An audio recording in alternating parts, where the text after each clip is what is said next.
on a hill, they're good for the view. But in ancient times, it's a tradition in the Ottomans. Important sultans, they always bury up on a hill. Same in Istanbul, 7 hills. Each hill is a mosque and tomb of the Sultan, like Sultan Mehmed, like Sultan Süleyman, all on the hill. Here also the same. But these are the earliest sultans of the Ottomans. Here, Sultan Osmanlı established Ottoman Empire. Yeah. Second one, his son, Orhan. Tomb of Osman and Orhan. There's each other. They both on the hill. Here's a hill. They call it Tophane. Top means the ball. No, ball. But top means the shape Like a of a bomb beam, That's why Hane is the place. That kahve Hane. Made Hane. Hane, the Ottoman place. This is the ball shooting making place. That's what you call it. Top. That's what name. Ya, Bapak Ibu, ini kita berada di objek yang kalau kita baca ya Tophane Parki. Tapi di sini adalah yang terpenting dalam Kesultanan Turki, Ottoman yang pertama. Inilah tempatnya di sini ya, Osman. Ya, jadi Osman punya anak namanya Osman, the son is Orhan ya, Orhan. Tempat ini dipakai untuk apa? Jadi tradisi orang Sultan-Sultan Turki kalau meninggal dimakamkan pasti di atas bukit ya. Nah, ini adalah bukit yang pertama yang dipilih. Karena kenapa?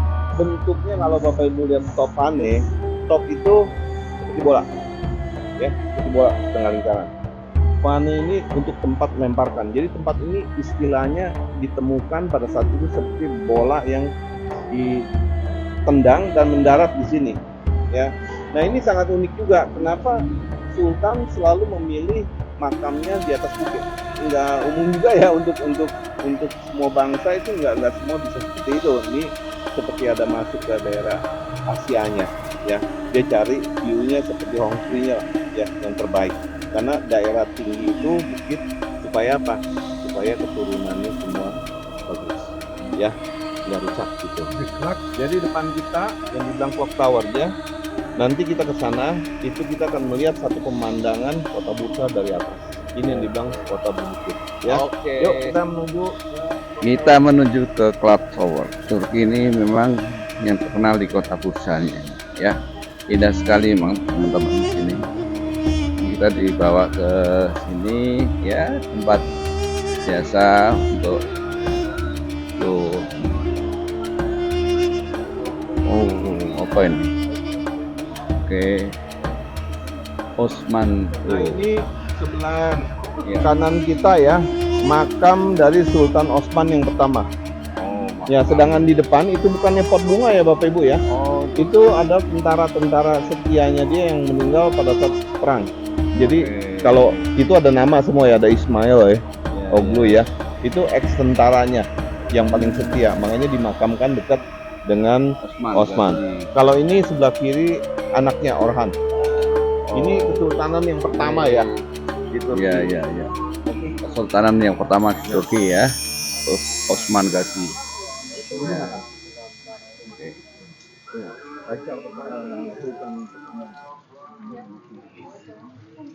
Kayak boleh masuk ya Pak ya?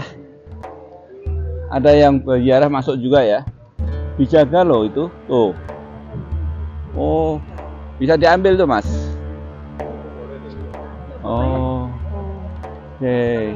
Ini tempat Osman. Oke. Ya, oke, nanti kita ke sana ya. Oke, kita mau lihat kota Bursa dari atas bukit ini. Luar biasa ya, teman-teman. Oke.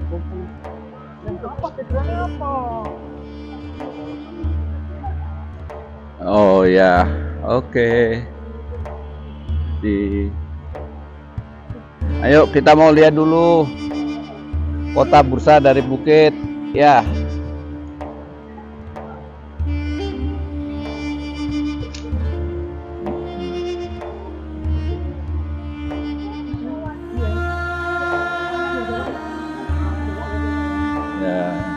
kayak candi ya.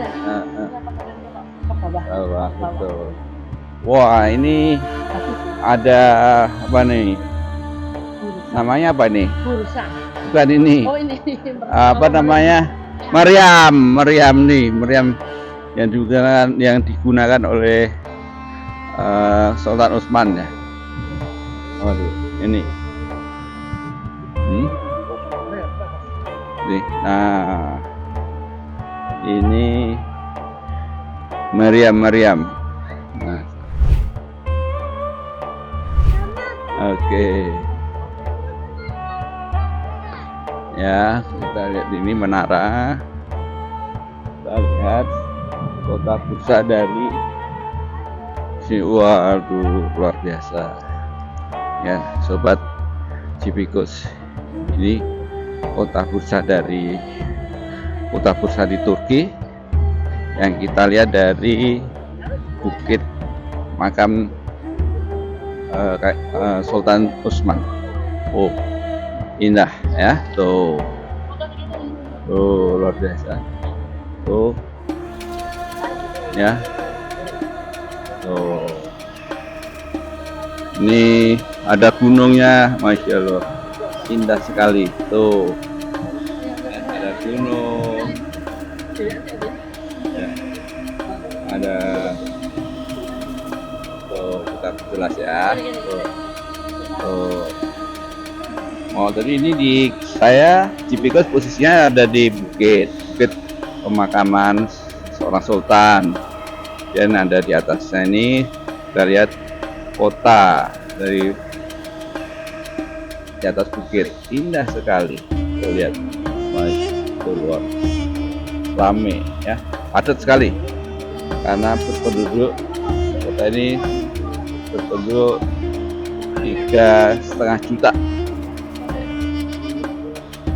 Ini luar biasa ya. Ini sobat Civikus, saya lanjutkan tadi ya. Oh, saya ulangi lagi sedikit. Ini Civikus ada di atas, dan itu di kota Bursa ya, di teman-teman kita nih semua ada. Nah. Oke. Nah, kerajaan Belakang di sini laut, juga ternyata sama. Belakang ini gunung, kita nyari tempatnya laut, biasa ada Salah makam. satu ini kan dari bisa ke bawah. Ya. Satu, dua. Oke, ini pada mau foto-foto ya. Oke. Iya.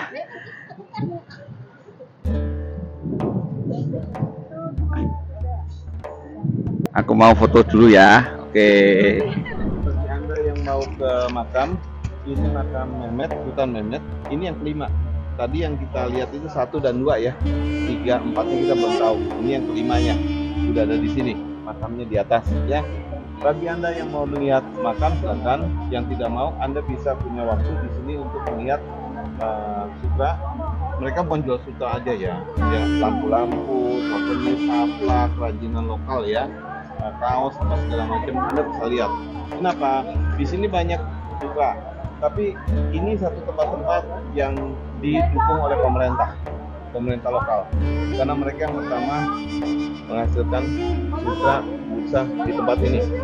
Ya, ini yang didukung oleh pemerintah, sisanya swasta semua.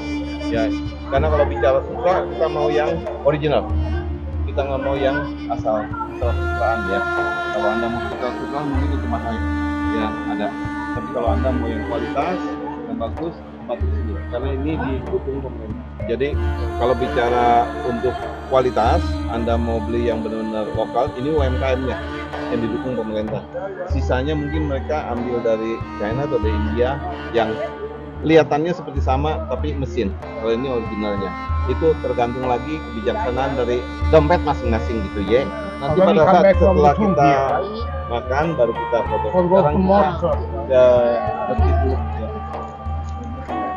Kita ke Masjid Green Mosque, di Masjid Hijau ya. Ini ya masih di daerah Bursa. Ya, ada masjidnya. Kita mau coba, siapa tahu bisa dapat kesempatan untuk sholat di sana. Sobat Civikus ya, kita mau ke Ya. Tuh, kami topik. Nah, ini Green Moss. Green Moss. Tuh, masjid hijau. Aduh, ini ya. Oke, teman-teman. Saya nanti akan coba masuk. Mungkin di sini nggak boleh kamera. Oh, di wudhunya di sini. Ya, wudhu di depan. Oh, tapi boleh masuk ya nanti ya. Oke. Nah ini yang unik ya Bapak Ibu ya. Dibangun tahun 1412, 7 tahun pembuatannya mereka bisa selesai ya. Sekarang kalau kita pikir zaman sekarang agak bingung ya. Tadi dibilang lihat menaranya Bapak Ibu. Itu yang di bawahnya penopangnya adalah bata merah. Ya, di atasnya marmer. Ya. Nah ini salah satu tahun itu loh ya. Kalau kita bilang ya tahun 1412 ya, 7 tahun. Dan juga di sini yang Bapak Ibu lihat ini semua bangunan di marmer. Handicraft, yang membuat pahatan-pahatan ini semua dalam bahasa Arab ya. Dan juga ada beberapa yang warna emas itu yang dari Quran ya. Dari bagian-bagian Quran mereka udah bikin. Ya ini dalam 7 tahun ini semua tampak luar original ya. Jadi hanya nanti yang lampu di dalam ada beberapa yang sedikit pergantian ya. Oke, sekarang kita tinggal masuk ya. Kita masuk dulu nanti dia sekarang waktu kita mau Bisa ngambil gambar? Bisa.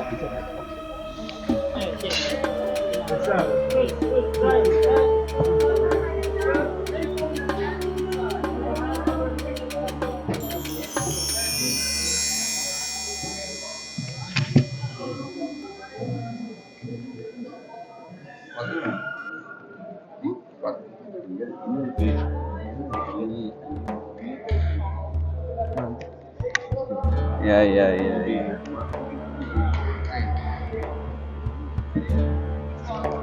Come on.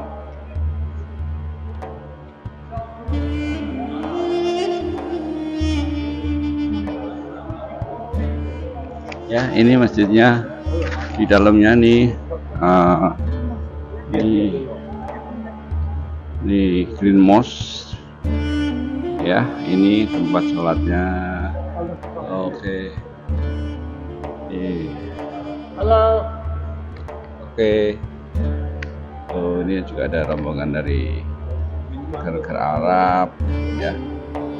Ya, tuh. Ya, masa ke sini ada rombongan. Oke. Ya Bapak Ibu ya, ini yang uniknya di masjid ini, kenapa dibilang masjid hijau ya. Jadi Bapak Ibu bisa lihat, memang dari dekorasi, dari originalnya, mereka memilih ini karpet hijau. Ya memang terlihat ini baru, tapi barunya ini mungkin sudah 40 tahun. Barunya ini ya, udah 40 tahun. Jadi yang dibilang Turki untuk karpet, itu ketahanannya luar biasa. Ya, nggak mungkin setiap tahun diganti karpet. Ini besar sekali ukurannya, nggak mungkin ya. Makanya kita masuk juga harus lepas, harus bersih ya. Mereka juga sering vacuum. Dan ornamen-ornamennya Bapak Ibu lihat di sini banyak menggunakan warna hijau ya. Nah ini yang dibilang salah satunya hijau. Nah ini bangunan ini dari 1412 itu dibangun 7 tahun. Ini murni dari marmer. Ya mereka bikin marmernya bukan hanya sekali doang langsung jadi ya. Mereka ada sistem ulangnya lagi ya, dirapikan dengan sistem yang presisi sekali seperti selupnya ya. Jadi nggak asal doang gitu. Makanya untuk gempa di sini pada zaman itu aman. Tadi Gune sudah kasih lihat di samping itu tiang bisa muter ya. Nah itu kalau bisa ada gempa itu diputerin jadi bunyi kan. Bunyi bagaimana? Oh, nanti Bapak Ibu bilang, wah bunyi di situ kecil kok. Dengar dari mana? Karena dua ini ada dom. Dua dom ini sudah ada lukisannya lagi karena sempat rusak ya. Nah dua ini sengaja dibikin untuk apa? Pantulan. Jadi kalau imamnya lagi ya, Jumatan gitu ya Pak ya. Jadi sebutannya itu imam memberikan pengarahan khotbah. Suaranya kan zaman dulu nggak ada speaker ya, jadi terdengar gitu. Jadi pada saat di atas imam kasih khotbah atau pada saat di bawah mereka kasih khotbah apa, akan terdengar karena pantulan. Ya ini yang dimaksud ya. Nah ini Bapak Ibu bisa lihat ini kenapa ada satu dulu ambil wudhu di dalam. Ya karena dulu ada satu rumah yang nggak mau digeser. Ya jadi mungkin orang dulu pikiran, oh enak aja lo ngomongin jadi bikin masjid, sedangkan gua masih tinggal di dalam. Nah untuk membuktikan ini nih bekas rumah lo dulu tempat airnya di sini, sekarang diabadikan juga di sini. Ya jadi tempat yang kita lihat ambil wudhu itu sekarang di luar. Tapi dulu untuk membuktikan ini loh ya dijadikan masjid. Ini makanya tempatnya yang paling unik. Kenapa bisa ada untuk ambil air wudhu dulu masih ada di dalam masjid seperti itu. Yang lain kan di luar semua. Ya kalau sisi kiri ini tempat apa? Tempat untuk dulu kalau orang mau belajar ya madrasah ya tinggalnya di dalam. Ya dan juga bagi para pelancong gitu ya kalau bisa kemalaman dia mau bermalam di masjid di dalam.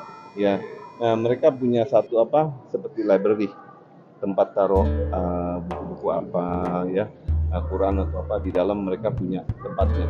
Ya mau lihat boleh lihat di dalam. Ini masih original ya tempatnya ya di sisi kanan kita ya. Nah kalau atas itu buat sultan ya di atas ya. Jadi sisi ruangan ini bisa itu tempat sultan ya. Buat keluarga sultan. Ya kalau sultan pasti takutnya kan jadi apa-apa lagi sholat ya karena cerita itu pernah terjadi waktu sholat jadi pembunuhan ya. Nah ini makanya di atas posisinya ya. Oke, inilah yang dibilang kenapa uniknya di sini lebih cantik ya kalau dibanding memang tidak megah tapi autentikalnya tuh Anda begitu masuk bisa berasa gitu loh. Ya makanya ini tempat yang cukup unik lah. Bagus lah ya. Ya. Oke, kita masuk yuk. Oke, kita masuk yuk, kita lihat peninggalan sejarah nih luar biasa. Di sahabat Ibikus, kita mencoba melihat satu sisi dari Jin Mos. Di sini ada tempat-tempat ya, ini akan diceritakan kaitnya. Ya, ini kita membicarakan satu keunikan ya. Kenapa bisa bertahan dari 1412 sampai sekarang? Kita bisa melihat ini selanjutnya. Karena pada saat pemilihan tanahnya claynya ya, clay itu jadi istilahnya kalau kita tanah liat ya. Dia ambil yang warna putih. Di sini ada warna putih dan warna merah ya. Tapi warna putihnya ini diambil, dia cetak, begitu dicetak dia akan panaskan dalam suhu 1400 dengan teknologi sekarang. Zaman dulu mungkin nggak tahu ya, belum ada pastinya. 1400 derajat Celcius mereka bakar dalam waktu 4 jam. Ya setelah 4 jam dikeluarkan dan diamkan sehari ya semalam. Besok mereka akan ulang lagi dengan mereka memberikan satu lapisan vernis kalau kita bilang glacier ya, di vernis supaya apa? Mengkilap.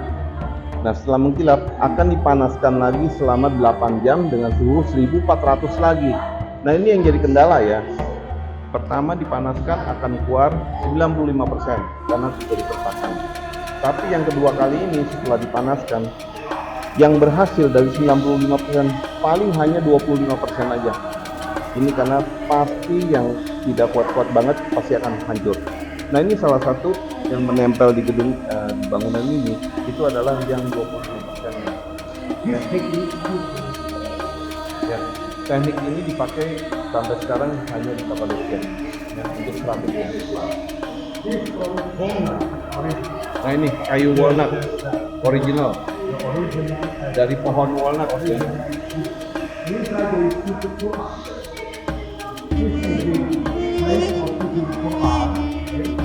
This is the Quran reading room, and this white behind all fires heating during the time, and all those small pieces, small holes, also to the oil lamps. I see. For lighting. This is the original home. Ya, yang ini ada bangunan ini terlihat seperti apa. Sekarang kita bisa lihat kalau dibuka ini bahannya dari kayu walnut. Ini adalah seperti zaman sekarang itu lemari, tapi tempat menaruh Quran. Ya, kenapa ruangan ini hanya untuk menaruh Quran? Berarti tempat ini untuk boleh bilang untuk tempat pengajian. Ya, karena di sisi kiri kita itu banyak ada ruang untuk menghangatkan ya. Jadi kalau musim dingin di sana untuk api dia bakar. Tapi kalau yang kecil, lubang-lubang kecil itu untuk pencahayaan. Ya dia pasang minyak. Zaman dulu belum ada lampu ya. Nah ini juga mungkin belakangan baru akan tiba ini. Ini bersamaan dengan 1700-an kalau dilihat ya. Jadi zaman itu semuanya masih pakai minyak yang mereka menempelkan di dalam. Oke, ini sistem ini yang lebih begini ya. Simpel itu. Oke, kita keluar lagi, sahabat Civikus. Sudah melihat ruangan yang dulu itu untuk istilahnya belajar ya, belajar mengaji, belajar menghafal. Ini ruangan ya. Tapi ini dibikin sejak abad ke-5 jadi tahun 500 tahun yang sebelum Masehi. Tahun 500 sebelum Masehi.